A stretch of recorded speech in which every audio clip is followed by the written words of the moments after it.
હર હર મહાદેવ, જય ગિરનારી. વાતો વિરલ વિભૂતિઓના પ્લેટફોર્મ પર આપ સૌનું હાર્દિક સ્વાગત છે.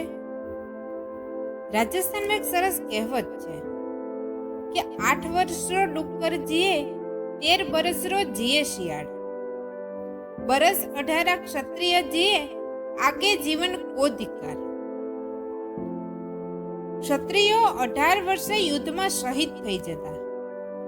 આગળનું જીવન જો એ જીવે તો એમના માટે ધિક્કાર હતો. આપણે આગળના વિડીયોમાં અનેક રાજા મહારાજાઓની વીરતાભરી શૌર્યગાથાઓ જોઈ. એમ આજે એક એવી જ વીરગાથા જોવા જઈ રહ્યા છીએ. એક એવા યોદ્ધાની વાત કરીએ કે જેમના શરીર પર 80 ઘાવ હોવા છતાં પણ તેઓ યુદ્ધ ભૂમિમાં લડવા માટે ઉતરે છે.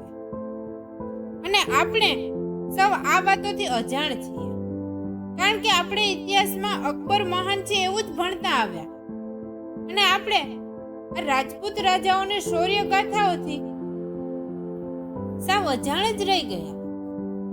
તો ચાલો આજે રાણા સંગ્રામસિંહની શૌર્ય ગાથા જોઈએ. વાત છે ઈસવીસન 1500ની. એ સમયે દિલ્હીની સત્તા પર સલ્તનત એ હિન્દનો પરચમ લહેરાતો અને સુલતાન હતા ઇબ્રાહિમ લોદી. અને ગુજરાતમાં એ સમયે બહાદુર શાહનું શાસન હતું. પરંતુ ગુજરાત અને દિલ્હીની વચ્ચે હતું મેવાડ, અને મેવાડ હંમેશા દિલ્હીની આંખમાં ખટકતું, કારણ કે દિલ્હીના સુલતાનો મેવાડના મહાયોદ્ધા વિષમઘાટી પંચાનન રાણા હમીરસિંહની શૌર્યની આગમાં ઘણીવાર તપી ચૂક્યા હતા. અને આ સમયે રાણા રાયમલનું રાજ મેવાડમાં ચાલતું. એમને 3 પુત્રો હતા: કુંવર પૃથ્વીરાજ, કુંવર જયમલ અને સૌથી નાના પુત્ર રાણા સંગ્રામસિંહ. અને આ ત્રણેય ભાઈઓ એકવાર ગુરુના આશ્રમે જાય છે અને ગુરુ આ બાલક સંગ્રામસિંહના હાથને જોઈ અને કહે છે કે તારી તલવારથી સલ્તનત કાપી ઉઠશે અને નગરમાં તારી ધાક હશે અને બહુ જલ્દી તું મેવાડનો રાજા બનીશ. પરંતુ આ વાત સાંભળી અને એમના મોટા ભાઈ પૃથ્વીરાજે કહ્યું કે આ માત્ર વાતો છે. મેવાડના રાણા તો મોટા પુત્ર જ બને. ભાઈ સાહેબ, જેની તાકાત એની સત્તા. આવી વાતો કરતા એમની વચ્ચે ઝઘડો થયો અને આ લડાઈમાં બાલક રાણા સંગ્રામસિંહની એક આંખ ફોડી નાખવામાં આવી. અને ત્યારથી આ વાતથી નારાજ થયેલો બાળક રાતના અંધારામાં મેવાડના કિલ્લાથી અજમેર જવા નીકળી જાય છે. અને ત્યાં કરમચંદ પવાર એમને આશરો આપે છે. અજમેરમાં રહી અને રાણાએ કેટલી યુદ્ધ કળાઓમાં માહિર બન્યા. તપસ્યાની આગમાં તપી અને બાળક સંગ્રામસિંહ સોનું બની રહ્યા હતા. અને આ સમય એ જ હતો કે જ્યારે સંગ્રામસિંહે મેવાડમાં રિયાસતને પલટાવી દીધી. અને આ સમયે એમના મોટા 2 ભાઈઓના નિધન થઈ ચૂક્યા હતા.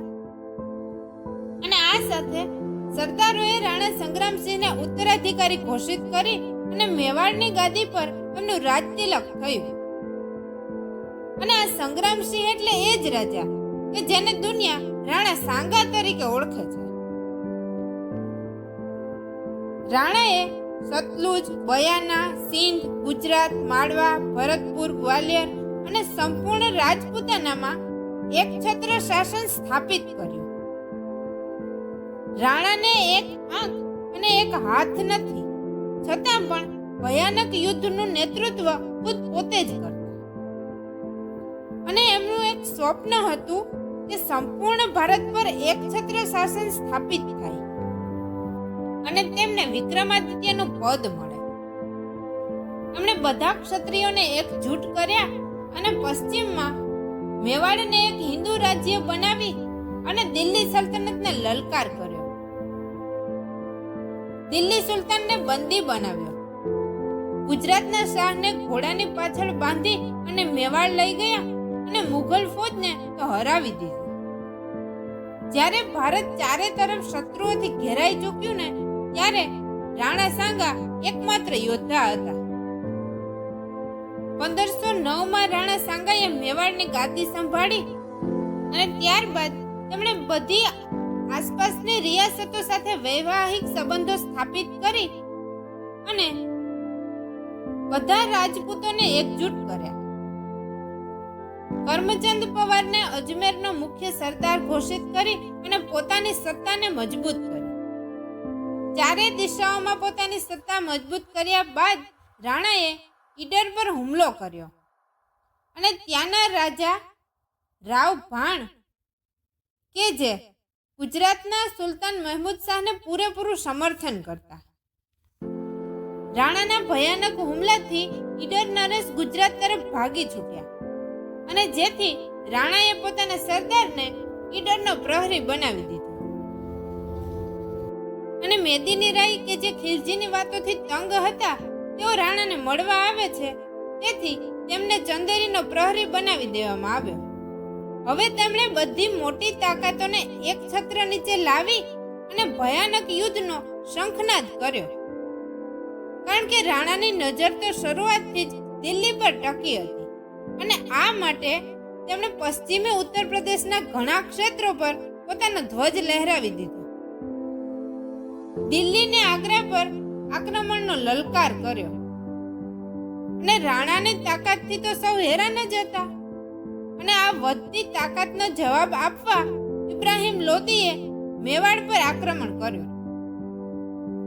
ત્યારે આ યુદ્ધમાં રાણા સાંગાએ પોતાનો એક પગ પણ ગુમાવ્યો અને છતાં પણ ઇબ્રાહિમ લોદીને કેદ કર્યો અને મેવાડમાં બંદી બનાવ્યો, પરંતુ પાછળથી તેને છોડી દેવામાં આવ્યો.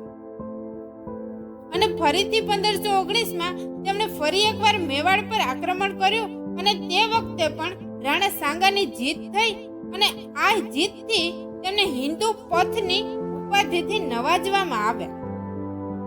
આ બાદ મહેમૂદ ખિલજી સામેના યુદ્ધમાં પણ રાણા સાંગાની જીત થયેલી અને તેને 5 મહિના સુધી ચિત્તોડમાં કેદ કરેલો. પરંતુ હવે ઇતિહાસ પડખું બદલી રહ્યો. 20 એપ્રિલ 1526માં બાબર અને ઇબ્રાહિમ લોદી વચ્ચે પાણીપતનું યુદ્ધ થયું અને એમાં બાબરની જીત થઈ. રાણા સાંગાને લાગ્યું કે બાબર થોડા સમયમાં ચાલ્યો જશે, પરંતુ બન્યું એવું કે દિલ્હીમાં મુગલ સલ્તનતની સ્થાપના થઈ ચૂકી અને આ બાજુ મેવાડ બહુ મોટું હિન્દુ રાજ્ય બની ચૂક્યું, જેનો વિસ્તાર હવે દિલ્હીને અડતો હતો. બાબર સ્પષ્ટ હતો કે જ્યાં સુધી રાણા સાંગા જેવા યોદ્ધા છે ત્યાં સુધી તે મેવાડ પર પોતાનું શાસન સ્થાપિત નહીં કરી શકે. તેથી બાબર પોતાની વિશાળ સેના સાથે ફતેપુર સિકરીમાં પડાવ નાખે છે અને બયાના કિલ્લા પર પોતાનો અધિકાર જમાવે છે. એક મેવાડી સરદારે આવી અને રાણા સાંગાને કહ્યું કે કાબુલથી આવેલી વિશાળ સેનાએ આપણા કિલ્લા પર કબજો જમાવી લીધો છે અને આપણને યુદ્ધ માટે લલકાર્યા છે. રાણાએ હવે મહાયુદ્ધનું એલાન કર્યું છે અને સંપૂર્ણ હિન્દુ રાજ્યમાં સંદેશો મોકલવામાં આવ્યો અને રાણાના સંદેશથી સંપૂર્ણ હિન્દુ રાજ્યો એકજૂટ થયા અને એક મહાસેનાનું રૂપ ધારણ કરી અને આ સેના બયાના તરફ નીકળી. ભયાનક શંખનાદથી યુદ્ધનું એલાન થયું. મારવાડ નરેશ માલદેવ રાઠોડે યુદ્ધની રણનીતિ તૈયાર કરી.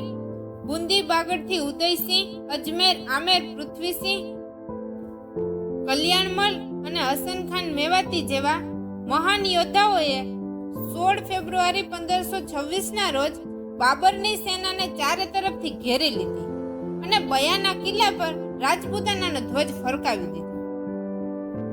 બાબરની નેતૃત્વ શક્તિ બહુ ગજબની હતી. મુઘલ સેનાએ આવી વિશાળ સેનાનો કરારો પ્રહાર જોયો, તેથી મુઘલ સેના હવે ફરીવાર યુદ્ધ માટે તૈયાર નથી. તેથી બાબરે એમને ઘણા બધા પ્રલોભનો આપ્યા અને અંતે બાબરે ધર્મયુદ્ધ અને જેહાદનો નારો લગાવ્યો અને તેથી તેની સેના ફરીથી યુદ્ધ કરવા માટે તૈયાર થઈ. આવી રીતે બાબરે ફરીથી સેનાને તૈયાર કરી અને 1 મહિના પછી 17 માર્ચ 1527માં ખાનવા ભરતપુરના મેદાનોમાં ફરીથી યુદ્ધની તૈયારી શરૂ કરી. રાણાને સરદારોએ કહ્યું કે યુદ્ધ માટે તૈયાર રહો. ફરીથી પાતીપર્વન સાથે એક મહાયુદ્ધ માટે સૌ તૈયાર થયા. રાણા સાંગા અને મુઘલ સેના વચ્ચે ખૂબ મોટો ટકરાવ થયો, પરંતુ આ વખતે મુઘલોએ આ યુદ્ધમાં તોપનો ઉપયોગ કર્યો અને તોપમારો ચલાવ્યો અને રાણાની સેના ભયભીત થઈ ચૂકી, કારણ કે એ વખતે રાજાઓ હાથી પર બેસીને લડતા અને સામે બાબરો પાસે ઘોડેસવાર સૈન્ય હતું અને રાણા સાંગા પાસે પારંપરિક હથિયારોથી જ લડવાનું હતું. મુઘલોના તોપમારાથી રાણા સંગ્રામસિંહ બરોબર યુદ્ધભૂમિમાં વચ્ચે આવ્યા. એ સમયે બાબરે તેમના સૈનિકોને પાછળથી હુમલો કરવાનું શરૂ કર્યું અને રાણા સાંગાને એક તીર વાગતા તેઓ હાથી પરથી નીચે આવી ગયા. ત્યારે ઝાલા હજ્જાએ રાણાનો શિરપાવ ધારણ કરી હાથી પર સવાર થઈ અને ફરીથી યુદ્ધ ઘોષ કર્યો અને બાકીના સરદારો રાણાને યુદ્ધ ક્ષેત્રની બહાર લઈ ગયા. જ્યાં રાણાને હોશ આવ્યો ત્યારે તેઓ બોલ્યા કે જીત કી બધાઈ હો, પરંતુ સરદારોએ કહ્યું કે આપણે આપણી ધરા ખોઈ ચૂક્યા છીએ. તો રાણાએ કહ્યું કે મારી આજ્ઞા સિવાય મને કોણ યુદ્ધ ભૂમિમાંથી બહાર લાવ્યો? ફરીથી યુદ્ધની તૈયારી કરો. વિજય પતાકા સાથે જ મેવાડમાં પરત ફરીશું. પરંતુ ત્યાં તો સમાચાર મળે છે કે મુઘલ સેના ચંદેરી પર હુમલો કરવાની છે. તો રાણાએ સરદારોને કહ્યું કે તૈયાર થઈને નીકળી પડો. કાલપીના મેદાનમાં પડાવ નાખ્યો અને ત્યાં જ રાણા સાંગાનો સ્વર્ગવાસ થયો. ઇતિહાસકારો લખે છે કે તેમના જ સરદારોએ તેમને ઝેર આપી અને તેમને મૃત્યુને ઘાટ ઉતાર્યા, કારણ કે રાણા સાંગા આ હાલતમાં પણ હજુ ફરીવાર યુદ્ધ કરવા માટે તૈયાર. આમ 30 જાન્યુઆરી 1528માં રાણા સાંગાનો સ્વર્ગવાસ થયો. 18 યુદ્ધ જીતી અને પોતાની સત્તા દિલ્હી સુધી લઈ ગયા અને ઇતિહાસના પાના કહે છે કે રાણા સાંગા એક બુદ્ધિમાન યુદ્ધ પ્રેમી અને સામ્રાજ્ય વિસ્તારના વિચાર કરનાર એક મહાન યોદ્ધા હતા. જો એ પોતાના સપનામાં સફળ થયા હોત ને તો આજે ભારત કેટલું સમૃદ્ધ હોત. અને બાબરનામામાં બાબરે લખ્યું છે કે રાણા સાંગા પોતાની વીરતા અને તલવારના બળ પર અત્યંત શક્તિશાળી હતા અને વાસ્તવમાં એમનું રાજ્ય ચિત્તોડમાં હતું, પરંતુ એમને ઘણા વિસ્તારોમાં પોતાનું પ્રભુત્વ જમાવ્યું. એમની સાથે 100 જેટલા સરદારો કાયમી હાજર રહેતા. તેમના માટે ધર્મરક્ષા સર્વોપરી હતી. તેમણે દરેક રાજપૂતોને એકજૂટ કર્યા હતા. અને આવા જ યોદ્ધાઓ માટે લખાયું હશે કે સુર પૂછે ને ટીપણું અને શુકન પૂછે ને સુર, મરવાને મંગળ ગણે અને રણ ચડે મુખ નૂર.